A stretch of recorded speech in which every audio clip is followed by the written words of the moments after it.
Hey everyone, welcome back to my YouTube video. आज की video को मैंने दो चैप्टर्स में डिवाइड किया है। पहले चैप्टर में हम बात करने वाले हैं जो ट्रम्प टैरिफ की वजह से मार्केट में अनसर्टेनिटी बनी हुई है। मार्केट जो है वो बहुत टाइम से गिर रहा है, जो मार्केट में अनसर्टेनिटी बनी हुई है उससे इंडिया के ऊपर क्या इंपैक्ट होने वाला है और कौन कौन से ऐसे जो सेक्टर्स हैं और स्टॉक्स हैं जो एक्चुअली में इस ट्रम्प टैरिफ की वजह से बेनिफिट कर सकते हैं। साथ ही साथ हम बात करेंगे कौन से ऐसे सेक्टर्स हैं और स्टॉक्स हैं जो करंट मार्केट सिचुएशन के दौरान आपको अवॉइड करना चाहिए, ताकि आपको अपना जो पैसा है, जो हार्ड एंड मनी है, उसको आप लूज ना कर पाएं। दूसरे चैप्टर में हम बात करने वाले हैं कौन से ऐसे दो सेक्टर्स हैं जो बड़े इन्वेस्टर जो हैं वो अपने पैसे को मूव कर रहे हैं ये 2025 में अपना रिटर्न को मैक्सिमाइज करने के लिए। तो हम बात करने वाले हैं दूसरे चैप्टर में कौन से ऐसे सेक्टर्स हैं और उनमें कौन से ऐसे स्टॉक्स हैं जिसमें अगर आप भी इन्वेस्ट करते हैं तो आपको एक अच्छा रिटर्न निकाल सकते हैं। जो बड़े इन्वेस्टर्स होते हैं वो बहुत ही अच्छा कॉन्सेप्ट को फॉलो करते हैं, बहुत ही ज़्यादा कॉन्सेप्ट होता है जिसको वो इंप्लीमेंट करके वो अपने रिटर्न को मैक्सिमाइज करते हैं। उसमें से एक कॉन्सेप्ट जो होता है वो रोटेशनल, जो सेक्टर रोटेशन कॉन्सेप्ट होता है उसको फॉलो करते हैं। तो वो भी हम देखेंगे कि कैसे वो इन चीज़ों को फॉलो करके अपने रिटर्न को मैक्सिमाइज करते हैं। तो आप इस वीडियो में बने रहिएगा, आपको बहुत ही अच्छा नॉलेज मिलने वाला है, बहुत ही आप ज़्यादा सीखने वाले हैं कि कैसे हम इन सेक्टर्स को आइडेंटिफाई किए हैं और कैसे हम इन स्टॉक्स को आप इन्वेस्ट करके इनमें अच्छा रिटर्न निकाल सकते हैं। इसके साथ साथ आप एक चीज़ के बारे में हमेशा ध्यान रखें, जो ये करेक्शन है जो करंट टाइम में आपको मार्केट में फॉल हो रहा है, ये जो करेक्शन है ये आपके लिए एक अपॉर्चुनिटी बन सकता है, आपको एक वेल्थ क्रिएट करके दे सकता है। आपको इस चीज़ों के एकदम मिस नहीं करना चाहिए लेकिन आपको ध्यान से समझ के अपने पैसे को इन्वेस्ट करना चाहिए। ये नहीं कि कोई भी कहीं से भी टिप मिल जाता है और अपने हार्ड एंड मनी को इन्वेस्ट करते हैं। तो आप इस वीडियो में बने रहिएगा। हम बात करने वाले हैं कौन से ऐसे सेक्टर्स हैं जिसको करंट टाइम में आपको अवॉइड करना चाहिए, कौन से ऐसे सेक्टर्स हैं जिसको आप अगर करंट टाइम में जो 2025 में इन्वेस्ट करके और स्टॉक्स है उसमें इन्वेस्ट करके एक अच्छा रिटर्न निकाल सकते हैं। इससे पहले कि हम स्टॉक्स और सेक्टर्स के बारे में बात करें, पहले हम बात कर लेते हैं जो ट्रंप ने एग्रेसिवली ये जो टैरिफ है, जो न्यू टैरिफ है, उसके इंपोज करने के पीछे का रीजन क्या है। तो ये सिंपल रीजन है, ट्रंप बिलीव करते हैं अमेरिका फर्स्ट, जो ट्रंप बिलीव करते हैं और उन्होंने ग्लोबली बहुत सारी जो कंट्रीज हैं उनके ऊपर उन्होंने टैरिफ लगाया है।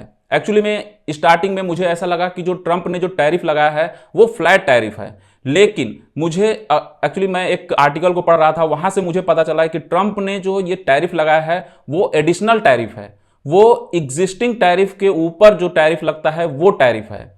वो कितना ज़्यादा है, जो एग्जिस्टिंग टैरिफ आप बात करें, जो पहले से टैरिफ चला आ रहा है वो तो रहेगा ही, इसके साथ साथ उन्होंने 26% का टैरिफ जो है वो इंडिया पे लगाया है, 34% का टैरिफ चाइना पे, फिर वियतनाम पे उसी तरीके से 46% पे, फिर जापान और साउथ कोरिया जो एशियन कंट्रीज हैं उनके ऊपर भी बहुत ही मैसिवली टैरिफ को इम्पोज किया है।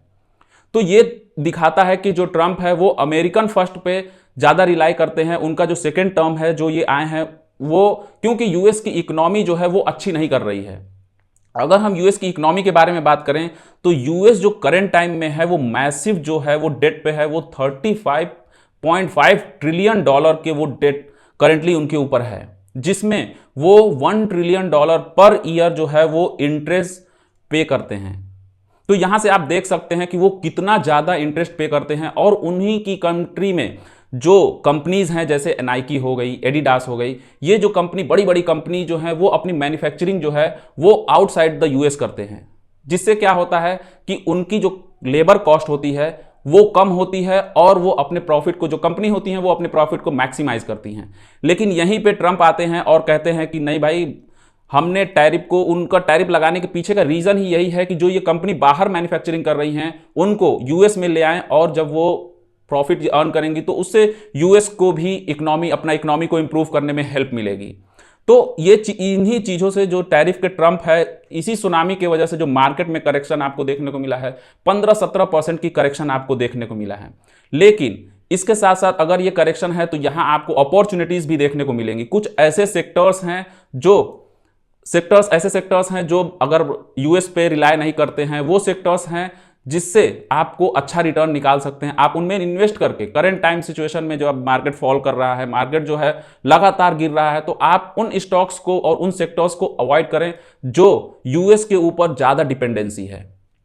जैसे कि अगर हम बात करें इस टैरिफ के वजह से किसको ज़्यादा इंपैक्ट पड़ेगा, जो इलेक्ट्रॉनिक सेक्टर है, क्योंकि इनके ऊपर जो जो इंपोर्ट एक्सपोर्ट है इलेक्ट्रॉनिक सेक्टर्स में इंडिया ज़्यादा करता है। साथ ही साथ फार्मा के ऊपर, अभी करंटली फार्मा के ऊपर कोई टैरिफ के बात नहीं हुई है, लेकिन टैरिफ जो लग सकता है, यूएस ने इंडिकेट किया है, जो ट्रंप हैं वो उन्होंने इंडिकेट किया है कि फार्मा के ऊपर भी टैरिफ इंपोज हो सकता है। साथ ही साथ जो ज्वेलर्स हैं, जो आर्टिफिशियल ज्वेलरीज हैं, उसके ऊपर लग सकता है। तो अगर आप इन सेक्टर्स को, जो टैरिफ है, जो टैरिफ जिसके ऊपर इंपोज हो सकता है, अगर आप उन सेक्टर्स को एलिमिनेट कर दें, आप उन सेक्टर्स के ऊपर ध्यान दें जो कि इंडिया सेंट्रिक हैं, वो जैसे कि कंज्यूमर हो गया, बैंक हो गया, फाइनेंस हो गया, अगर आप इन सेक्टर्स के ऊपर ध्यान देते हैं तो ये सेक्टर्स में, क्योंकि ये इंडियन सेंट्रिक हैं, इससे इंपोर्ट का एक्सपोर्ट का कोई मतलब नहीं है। ये एक इंडिया के ऊपर डिपेंड, अगर इंडिया की इकोनॉमी ग्रो कर रही है तो ये चीजें भी, जो ये सेक्टर्स भी हैं वो भी ग्रो करेंगे। तो लेकिन एक ट्विस्ट जो है वो बहुत ही अच्छा ट्विस्ट आपको देखने को मिलेगा कि जो आपको ये मैन्युफैक्चरिंग जो है आपको देखने को मिल रहा है, जैसे कि आपको देखने को मिलेगा वियतनाम में 40% की टैरिफ है, आपको चाइना में 34% की टैरिफ है, और बांग्लादेश में भी बहुत ही ज़्यादा टैरिफ देखने को मिला है। इससे क्या होगा कि जो टेक्सटाइल सेक्टर है उस पे जो इंडिया की जो पकड़ है वो और अच्छी बनेगी, क्योंकि जो अदर कंट्री हैं उस पे जो टैरिफ है इंडिया के कंपैरिजन में ज़्यादा लगाई गई है, तो इंडिया को इससे बेनिफिट होगा। तो आप टेक्सटाइल में ऐसे सेक्टर्स को फाइंड करें जो टेक्सटाइल में है, जैसे कि इंडो काउंट है, और भी सेक्टर्स हैं, आप इनको आइडेंटिफाई करें कि क्या क्या इस करंट सिचुएशन में उनके ऊपर क्या प्रेशर पड़ रहा है, और उनके ऊपर वो स्टॉक्स जो है उनकी रिजल्ट कैसे आने वाले हैं। अगर आप इन चीज़ों को ध्यान में रखते हैं, उनकी सप्लाई कैसे होने वाली है, उनके जो मैनेजमेंट है उनके बारे में रिसर्च करें, ताकि आपको एक अच्छे स्टॉक्स के बारे में पता चल पाए। क्योंकि सेक्टर्स तो पता चल गया कि ये टेक्सटाइल सेक्टर जो है वो बेनिफिट कर सकता है ट्रम्प टैरिफ की वजह से, क्योंकि अदर कंट्रीज में वो मैसिव टैरिफ इंपोज हुआ है एज कंपेयर टू इंडिया। तो क्वेश्चन ये है कि क्या जो यूएस में जो मार्केट करेक्शन है उस पे इंडिया पे भी इसका इंपैक्ट पड़ेगा? बिल्कुल पड़ेगा, इंडिया के ऊपर भी इसका इंपैक्ट पड़ेगा। तो लेकिन आपको ध्यान में रखना होगा, आप उन सेक्टर से फिलहाल के लिए दूर रहें जो यूएस के ऊपर डिपेंडेंसी है। जैसे कि हम बात करें कौन से ऐसे सेक्टर्स हो सकते हैं जिसको आप अवॉइड कर सकते हैं, आप फिलहाल के लिए आईटी को अवॉइड करें, फार्मा को अवॉइड करें, ऑटो को अवॉइड करें। इन सेक्टर्स में अभी के लिए आप थोड़ा सा वेट करें। जैसे आपको देखने को मिला होगा जो टाटा मोटर्स है वो बहुत ही ज़्यादा करेक्शन आपको उस स्टॉक्स में देखने को मिला है, क्योंकि उसकी जो डिपेंडेंसी है वो यूएस के ऊपर ज़्यादा है। जो टैरिफ बढ़ाया गया है उसके ऊपर बहुत ही ज़्यादा इंपैक्ट करेगा। तो इस वजह से आपको देखने को मिलेगा जो फॉरेन इन्वेस्टर्स हैं उनके ऊपर भी आपको प्रेशर देखने को मिलेगा। वो क्यों नहीं इंडिया मार्केट में अभी फिलहाल के लिए इन्वेस्ट कर रहे हैं। इन्हीं सब चीज़ों को देखते हुए वो अपने जो शेयर्स हैं वो काफ़ी टाइम से वो अपने शेयर्स को बेच रहे हैं। तो अगर आप पहले से ही इन चीज़ों को देखते हैं, समझते हैं, तो आप पता कर पाते हैं कि कौन से ऐसे सेक्टर्स हैं। इन्हीं चीज़ों को आप एनालाइज करके आपको आइडेंटिफाई करना होता है इस स्टॉक्स और सेक्टर्स को। तो आप बिल्कुल अवॉइड करें इन सेक्टर्स के बारे में। हम ये भी देखेंगे आने वाले समय में कि कौन कौन से और सेक्टर्स हैं जो आपको अच्छे रिटर्न दे सकते हैं, क्योंकि अभी वेट करना चाहिए मार्केट को सेटल होने के लिए। अभी आपको ध्यान में रखना चाहिए कि मार्केट अभी फिलहाल के लिए सेटल हो जाए, कहाँ क्या क्या इंपैक्ट होता है। तो अगर हम आगे देखें कि क्या ये जो चीज़ है वो इंडिया के ऊपर कितना ज़्यादा इंपैक्ट डालेगा, तो ये इंडिया के ऊपर तो फिलहाल के लिए इंपैक्ट डालने ही वाला है, क्योंकि ये ग्लोबली आपको ये जो टैरिफ है वो देखने को मिला है। रिसेंटली अगर हम बात करें जो चाइना के ऊपर इन्होंने लगाया है 34% का, तो चाइना ने भी इनके जो यूएस के ऊपर लगाया है वो 84% के अराउंड 84% के अराउंड टैरिफ लगाया है। ये लेटेस्ट न्यूज़ है जो चाइना ने आज ही यूएस के ऊपर ये टैरिफ लगाया है। तो इससे आपको समझ में आता है कि हाँ, मतलब ये ग्लोबली अनसर्टेनिटी बनी हुई है। आपको ये ध्यान में रखना चाहिए, जो चीज़ ग्लोबली बनी रहती है वो आपको हर स्टॉक, जैसे एशियन स्टॉक सेक्टर्स में आपको, जैसे मंडे को आपने देखा कि मार्केट में कितना ज़्यादा करेक्शन देखने को मिला। वो केवल इंडियन मार्केट में ही नहीं, आपको पूरा एशियन मार्केट में करेक्शन देखने को मिला था। तो इंडिया मार्केट भी आपको वैसे ही करेक्शन दिखाएगा, लेकिन आपको यह ध्यान में रखना चाहिए जहां यूएस में आपको 30% का करेक्शन देखने को मिलेगा, वहीं इंडियन मार्केट में आपको 15 to 20% का करेक्शन नियर टाइम में देखने को मिल सकता है। क्योंकि यूएस में रिसेशन का भी एक प्रॉब्लम है और आने वाले समय में यूएस में रिसेशन भी आ सकता है, जिसके ही वजह से मैंने आपको आईटी सेक्टर्स जो बताया है उसमें आपको चैलेंजेस देखने को मिल सकते हैं। इस टैरिफ की वजह से आईटी सेक्टर्स पे कोई भी इंपैक्ट नहीं पड़ेगा, लेकिन आपको आईटी सेक्टर्स में इंपैक्ट पड़ने का रीजन जो है वो यूएस में जो है वो रिसेशन का रीजन है। तो रिसेंट टाइम में यूएस जो है अगर करेक्ट होता है तो इंडियन मार्केट में ऑब्वियसली कुछ करेक्शन देखने को मिलेगा, लेकिन इंडियन मार्केट जो होगा वो रिकवर, जो यूएस के कंपैरिजन में इंडियन मार्केट जो होगा वो बहुत ही तेजी से रिकवर करेगा। उसका रीजन क्या है? क्योंकि लिक्विडिटी जो है वो बहुत ही अच्छी लिक्विडिटी है। जो डोमेस्टिक मार्केट में, अपने इंडियन मार्केट में जो लिक्विडिटी है वो आरबीआई भी पुश करती है कि लिक्विडिटी बढ़ाने के लिए, तो लिक्विडिटी बहुत ही अच्छा है। और सबसे बड़ी बात जो है वो रिटेल पार्टिसिपेशन जो है वो बहुत ही ज्यादा बढ़ गया है। और एक स्ट्रक्चरल ग्रोथ है जो इंडिया का जो है वो स्ट्रक्चरल ग्रोथ पे, इंडिया जो है वो अपने ग्रोथ पे लगातार काम कर रही है। ऐसा नहीं है कि इंडिया किसी मार्केट के ऊपर डिपेंडेंट है, इंडिया खुद ही एक अपने में एक स्ट्रॉन्ग कंपटीटर है as compared to other countries.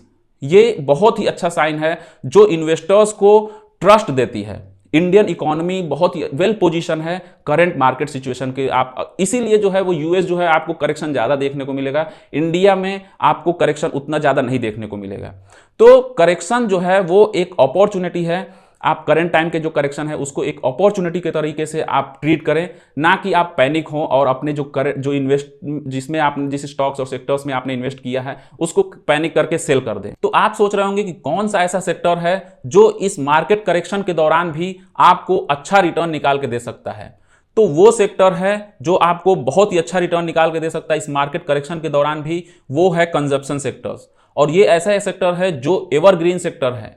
आपको ये सेक्टर जो है वो बिगेस्ट वेल्थ क्रिएटर है, जो पास्ट में भी ये जो सेक्टर है वो बहुत ही ज्यादा वेल्थ क्रिएट कर चुका है अपने इन्वेस्टर्स के लिए। और इंडिया में ये जो सेक्टर है वो एवरग्रीन सेक्टर है, क्योंकि इंडिया की जो पॉपुलेशन है वो 140 करोड़ पॉपुलेशन है और मेजर जो पॉपुलेशन है वो रूरल पार्ट में है, जो इंडिया का रूरल पार्ट है। और धीरे धीरे जो है वो रूरल पार्ट में भी आपको जो प्रीमियमाइजेशन है, जो लोग रूरल पार्ट में भी आजकल लोग आपको एसी यूज करते हुए दिखेंगे, फ्रीज यूज करते हुए दिखेंगे, और तरह तरह के जो ब्रांडेड जो शॉप्स होते हैं, ऑयल्स होते हैं, ये सारी चीजें आपको देखने को मिलेंगी। और तो और लोग आजकल ट्रैवल करना कितना ज्यादा प्रीफर करते हैं। तो ये सारी जो ये चीजें जो हैं वो सारा कंजप्शन में आती हैं, जो जैसे जैसे जो पेनिट्रेशन होगा वो रूरल पार्ट में बढ़ेगा, क्योंकि रूरल पार्ट जो है वो इंडिया का वो 65 और 70% के अराउंड जो है वो रूरल जो एरिया है वो इंडिया का आता है।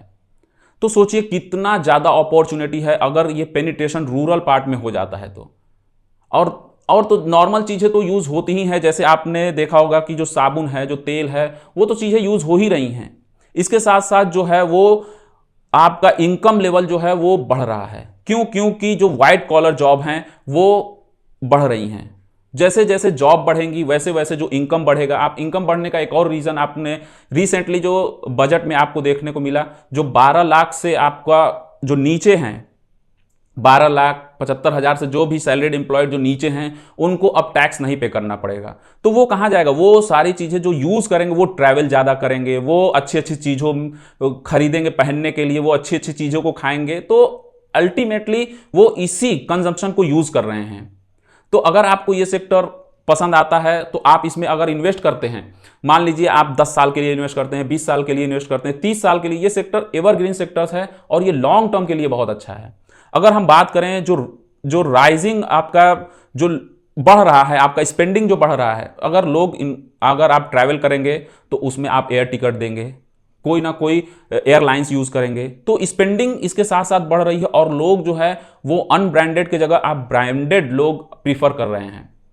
इसी वजह से प्रीमियमाइजेशन जो है वो बढ़ रहा है। आप पहले जो था वो अगर रिटेल जो अगर बात करें, जो रिटेल स्टोर्स होते थे, किसी भी अंकल के हो गए, अगर पिताजी का है तो लड़का बैठता है, लड़के का है तो उसका लड़का बैठता है, मतलब पहले ये सारी चीज़ें चलती थी। लेकिन अब जो हो गया है वो अच्छे अच्छे स्टोर्स खुल गए हैं जहां एसी है और सेम प्राइस पे वहां भी आपको ये चीज़ें अवेलेबल मिलती हैं। तो लोग जो है वो अनब्रांडेड से ब्रांडेड लोग प्रीफर कर रहे हैं।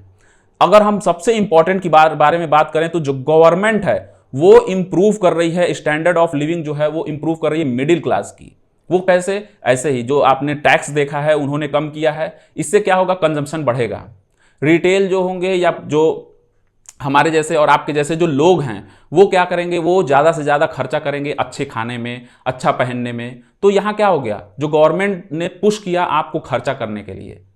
तो इसके साथ साथ आपको ध्यान में रखना होगा कि लोग कितना ज़्यादा जो हो गया बढ़ गया है, क्रेडिट कार्ड यूज़ करते हैं, ईएमआई यूज़ करते हैं, लोन ले रहे हैं, सोशल मीडिया का यूज़ कर रहे हैं। ऐसा क्यों, मतलब कि आपको देखने को मिला होगा सोशल मीडिया में लोग देखते हैं कि ये बंदा जो है इसने यार ऐसा पहनना है, हम आप खुद देखते हैं कि यार इसने ऐसा पहना है, हम भी ऐसा खरीदते हैं, हम भी ऐसे जगह खाने चलते हैं, हम भी ऐसे रेस्टोरेंट में चलते हैं। तो सोशल मीडिया जो है वो बहुत ही ज़्यादा इम्पैक्ट किया है कंजम्पशन सेक्टर्स की अगर हम बात करें, जिससे लोग ईएमआई तो ले ही रहे हैं, लोग क्रेडिट कार्ड तो यूज़ ही कर रहे हैं। आजकल बहुत ही कम लोग हैं जो क्रेडिट कार्ड और ईएमआई नहीं यूज़ कर रहे हैं। तो ये क्या है, मतलब आप ज़्यादा खरीद रहे हैं, ज़्यादा स्पेंड कर रहे हैं, तभी आप इन चीज़ों का यूज़ करते हैं। इसके साथ साथ जो है वो टेक्नोलॉजी का जो इम्पैक्ट है इस सेक्टर के ऊपर, जो एडवांसमेंट है, टेक्नोलॉजी का एडवांसमेंट और इम्पैक्ट जो है इसके ऊपर बहुत कम पड़ता है। जैसे रिसेंटली जो आईटी में टेक्नोलॉजी का इम्पैक्ट कितना ज़्यादा पड़ा है, आईटी में आपको एआई देखने को मिल रहा है, तो डिस्रप्शन कितना ज़्यादा आपको देखने को मिलेगा।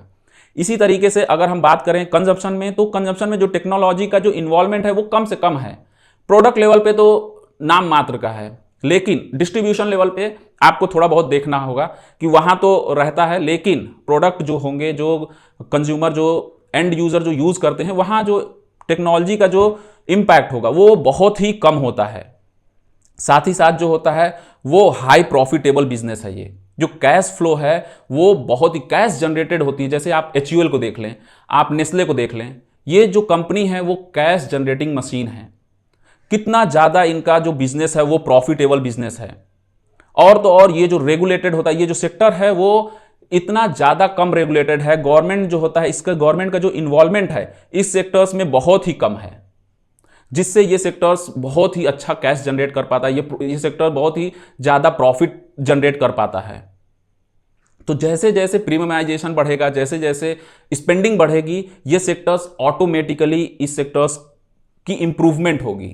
तो इसके साथ साथ जो मार्केट का जो शिफ्ट है वो अनऑर्गेनाइज से ऑर्गेनाइज प्लेयर पे हो रहा है।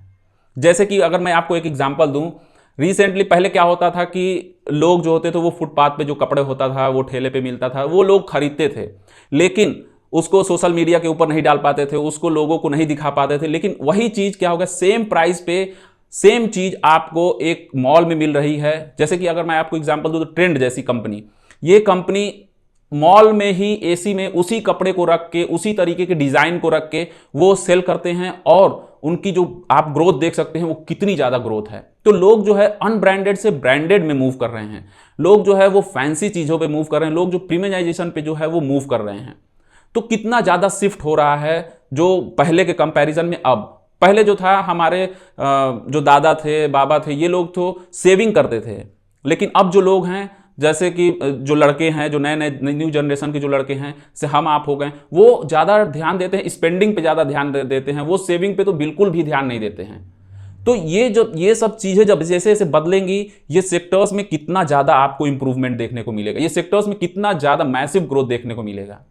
इसके साथ साथ एक ऐसा जो सेक्टर है, इस सेक्टर्स में जो मुझे ऐसा लगता है, पर्सनली मैं बिलीव करता हूं, ये जो सेक्टर में एक ऐसी कंपनी है, जो आईटीसी कंपनी है, जो करंट टाइम में वेल प्लेस्ड है, जिससे आप एक करंट रीजनेबल वैल्यूएशन के बारे में मैंने पिछले वीडियो में बहुत तरीका बताया है, जिससे आप फाइंड कर सकते हैं कैसे वैल्यूएशन मान लीजिए सही है कि नहीं है, क्या करंट टाइम में आप कैसे वैल्यूएशन चेक कर सकते हैं।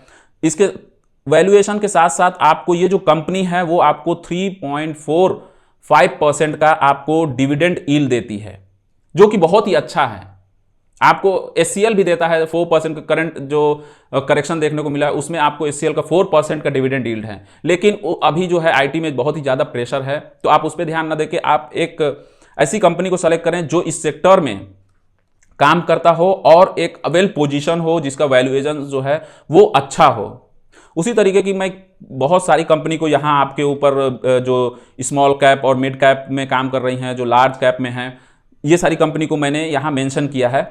तो आप इन चीज़ों को, इन कंपनी को देख के आप ये देख सकते हैं कि जो करंट टाइम में इनका वैल्यूएशन क्या है, करंट टाइम में हम इन्वेस्ट कर सकते हैं कि नहीं, इसमें बहुत सारा पैरामीटर्स है जिसको आपको चेक करने होते हैं इन्वेस्टिंग करने के दौरान। आप ये ध्यान में रखें, ये एक मान लीजिए ये एक डिस्क्लेमर आप मान के रख चलें कि ये जो वीडियो है वो एक एजुकेशन पर्पस के लिए है। इस वीडियो में जो मैं स्टॉक्स और सेक्टर्स बता रहा हूँ ये इन्वेस्टमेंट पर्पस के लिए नहीं है। ये चीज़ आपको मैं बता रहा हूं ताकि आप इस पे फर्दर जाके रिसर्च करें, एनालाइज करें और अपने रिस्क एपेटाइट से उस सेक्टर्स और उस स्टॉक्स में इन्वेस्ट करें। और हाँ, ये ध्यान में रखें कि आप अपने फाइनेंशियल एडवाइजर से जरूर सजेशन लें ताकि आप अपने जो हार्ड एंड मनी है उसको लूज ना कर पाएं। अगर हम बात करें कि कौन कौन से ऐसे स्टॉक्स हैं, तो लार्ज कैप में आपको एसयूएल देखने को मिलेगा, नेस्ले देखने को मिलेगा, आईटीसी जो है हमने बात किया कितना ज़्यादा वेल पोजीशन है, आपको वैल्यूएशन अच्छा है और ये जो कंपनी है वो आपको 3.45% का डिविडेंड यील्ड भी देती है। टाटा कंज्यूमर है, आपको वरुण बेवरेजेज है और जो स्मॉल कैप में आप मिड कैप में आप कह सकते हैं जो मिस्टर वेक्टर जो फूड है, ये जो कंपनी है ये भी बहुत ही अच्छा कर रही है। तो इन सारे जो स्टॉक्स है इसको आप एवेल्युएट करें, आप फर्दर इसके बारे में एनालिसिस करें। और मैंने एक वीडियो बनाया है कि किसी भी ग्रेट बिजनेस को अगर आप आइडेंटिफाई करना चाहते हैं तो वो कैसे आइडेंटिफाई करेंगे, आप उस वीडियो को भी देखें और समझें कि कैसे हम इन स्टॉक्स को फिल्टर कर सकते हैं, क्या क्या पैरामीटर्स है जिसको देख सकते हैं। अगर हम दूसरे सेक्टर्स के बारे में बात करें तो दूसरा सेक्टर है बैंकिंग सेक्टर। बैंकिंग सेक्टर्स में आपको दो चीजें देखनी होती हैं, एक तो प्राइवेट बैंक होते हैं, दूसरे आपके पीएसयू बैंक्स होते हैं। आपने ध्यान दिया होगा कि पिछले कुछ सालों में आपने प्राइवेट बैंक को परफॉर्म करते हुए नहीं देखा था। जैसे हम बात करें अगर 2021 की तो बैंक ने अच्छा परफॉर्म नहीं किया था, वहीं 2022 में कुछ परफॉर्मेंस में आपको इंप्रूवमेंट देखने को मिली थी, लेकिन वैसा परफॉर्मेंस नहीं था जैसे एक्सपेक्ट कर रहा था मार्केट, जो है जैसा एक्सपेक्ट कर रहा था वैसा परफॉर्मेंस नहीं था। वहीं आपको 2022 और 23 में बहुत ही अच्छा परफॉर्मेंस देखने को मिलता है पीएसयू बैंक्स का। तो आप एक चीज देख रहे होंगे कि जहां प्राइवेट बैंक जो है वो परफॉर्म नहीं कर रहे हैं, वहीं पीएसयू बैंक्स ने एक अच्छा परफॉर्मेंस के साथ साथ अपने इन्वेस्टर्स को बहुत ही अच्छा रिटर्न निकाल के दिया। फिर आता है 2024 और वहां आपने देखा होगा कि जो पीएसयू बैंक्स हैं उनका परफॉर्मेंस जो है कितना ज्यादा गिरा है और जो स्टॉक्स हैं वो करेक्शन दिखा रहे हैं, वो स्टॉक्स जो है लगातार नीचे गिर रहे हैं। लेकिन वहीं प्राइवेट बैंक में आपको जो पिछले कुछ सालों से जो है 2023 21 से लेकर 24 तक आपको अंडर परफॉर्मेंस देखने को मिला है, लेकिन ये 2025 में एक अच्छा पोटेंशियल हो सकता है ये जो प्राइवेट बैंक हैं, क्योंकि ये बहुत ही ज़्यादा अंडर वैल्यूड हैं और जो प्राइवेट बैंक है वो बहुत ही अच्छा कर सकता है, बहुत ही अच्छा पोटेंशियल रखता है।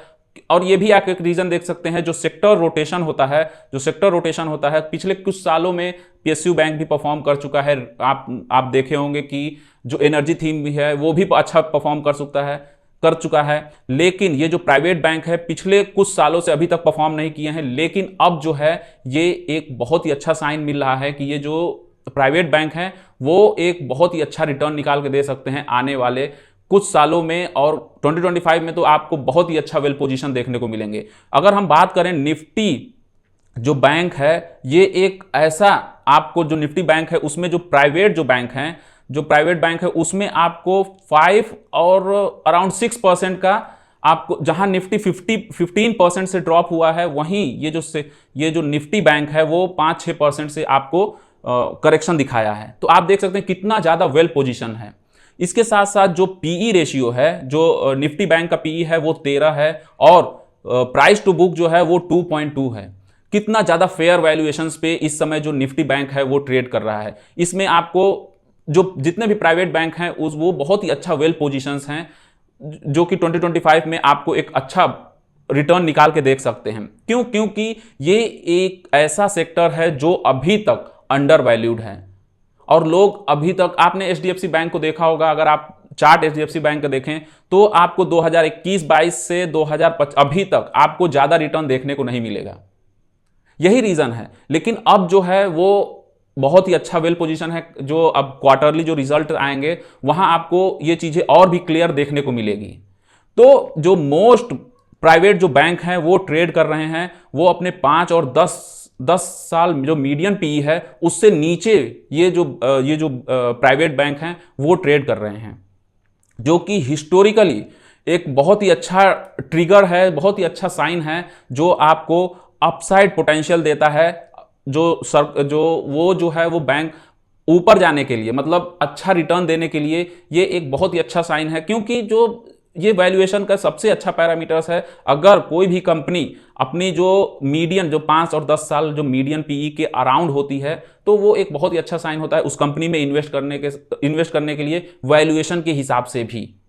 तो ये अगर चीजों को आप ध्यान में देते हैं तो आप एक अच्छे सेक्टर्स को ढूंढ पाते हैं, आप एक अच्छे स्टॉक्स को ढूंढ पाते हैं। तो अगर हम अपना ऑब्जर्वेशन बताएं कि मेरा क्या ऑब्जर्वेशन है इस सेक्टर्स को लेके, तो जैसे कि मैंने आपको बताया जो सेक्टर रोटेशन है वो भी फेवर करता है कि प्राइवेट बैंक जो है वो आउट परफॉर्म करेगा 2025 को। जैसे कि मैंने स्टार्टिंग में आपको बताया था कि जो बड़े बड़े इन्वेस्टर्स जो होते हैं वो इस एक पैरामीटर्स, ये जो एक कॉन्सेप्ट होता है, जो सेक्टर रोटेशन का कॉन्सेप्ट होता है, उसको पब्लिश करते हैं। और अगर उसको समझते हैं तो वो भी इसको फेवर कर रहा है कि ये जो प्राइवेट सेक्टर है वो 2025 में आउट परफॉर्म करेगा। तो क्यों नहीं हम और आप इन्वेस्ट करके अपने रिटर्न को मैक्सिमाइज करें और अपने लॉन्ग टर्म जो रिटर्न है उसको अचीव कर पाएं।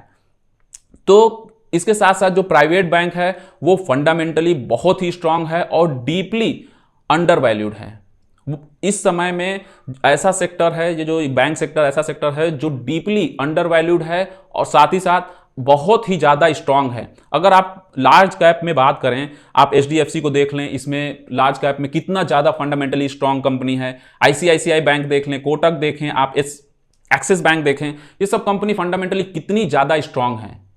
तो इन चीजों को अगर आप ध्यान में रखते हैं, अगर आप इन चीजों को देखते हैं, तभी आप रिपोर्ट पढ़ते हैं, आप एनुअल रिपोर्ट्स पढ़ते हैं, आप क्वार्टरली रिजल्ट्स को देखते हैं, आप कई जो न्यूज़पेपर्स हैं वहाँ जो आर्टिकल पब्लिश होती हैं, अगर आप उसको पढ़ते हैं तो इस ट्रेंड को आप पहचान पाते हैं।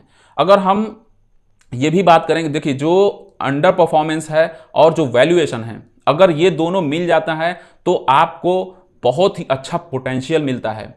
जैसे मैंने बताया था कि जो मार्जिन मिलती है वो कितनी अच्छी मार्जिन मिलती है, जहां की इस करेक्शन में आपको बहुत सारे स्टॉक्स जो होंगे आपको 20%, 25%, 30% के करीब गिरते हुए देखने को मिलेंगे। वहीं आपको आईसीआईसीआई बैंक एक ऐसा बैंक है जो आपको एक अच्छा रिटर्न देखने को मिलेगा। वो बैंक जो है वो गिरा नहीं है, वो अपने आप को बहुत ही अच्छा वेल पोजीशन होल्ड करके रखा है और वो ऊपर ही जा रहा है, नीचे नहीं आ रहा है। क्यों? क्योंकि जो वैल्यूएशंस है वो बहुत ही अच्छा है और फंडामेंटली की तो बात ही नहीं करनी है। तो बैंक जो है ये जो है वो ग्रोथ जो है, ये जो इशू जो आई थी, उन्होंने जो 21 से आप बात करें 24 तक इन्होंने क्यों नहीं परफॉर्म किया था, क्योंकि इन्होंने कुछ जो इशू थी इनके में, जो क्वालिटी, जो एसेट क्वालिटी थी वो अच्छी नहीं थी।